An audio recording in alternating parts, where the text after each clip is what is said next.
Hey, welcome back to the channel, everybody. I wanted to give you a quickie update here.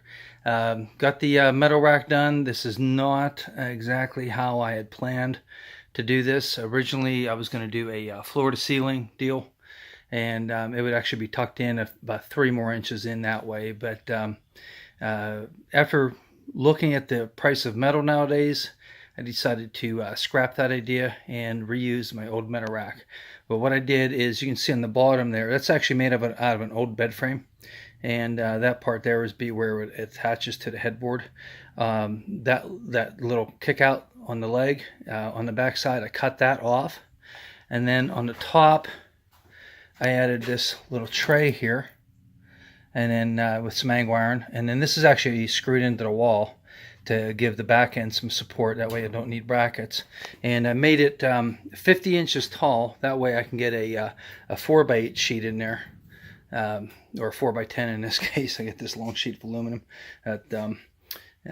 Anyway, I can get that back in there. And what I did with the tray up top is I made a spot for all the small pieces of either plexiglass or the racer's plastic, or maybe just small pieces of sheet metal that have been cut.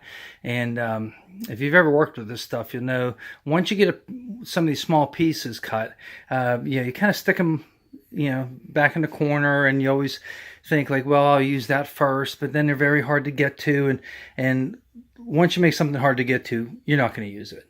You're just going to cut something off of the end of a long sheet like this, and then call it a day. But by making that little tray there, I can take the little pieces and kind of stand them up. That way, it's very easy. I can see what's in there, and or at least just pull this back and check and see what I got.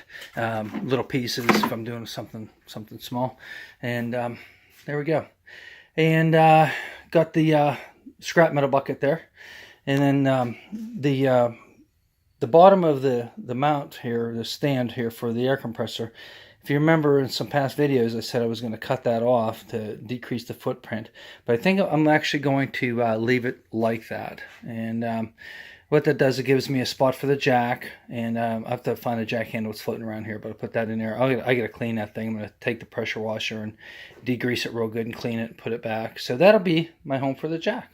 And then we have to put an air pressure regulator on here. There's a little air valve there, but it really doesn't do a very good job. So I have an old pressure regulator that I'm actually going to screw on there and go with that. And being that this is away from the plug this far, that means I have to use an extension cord.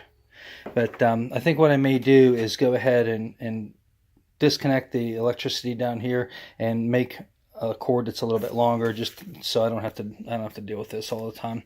Because what I'd like to do is use this for the charging station, and I'm not going to show you what's going on that side of the room right now because it's a mess. I took everything from this side and stuck it over there. The metal was on the floor last night as I cleaned up the metal rack and made that top tray, and actually took some Rust-Oleum and sprayed it down with some Rust-Oleum. But in other news, I got all the handles, picked those up from Lowe's today, and we're going to be finishing that up, and hopefully you'll get to see how that looks on your next visit to the channel. Well, if you like what you've seen here, if you have any suggestions for the shed rebuild project, go ahead and leave them down below. I'd appreciate hearing from everybody, and I would invite you to like and subscribe. Thank you much. We'll see you in the next video.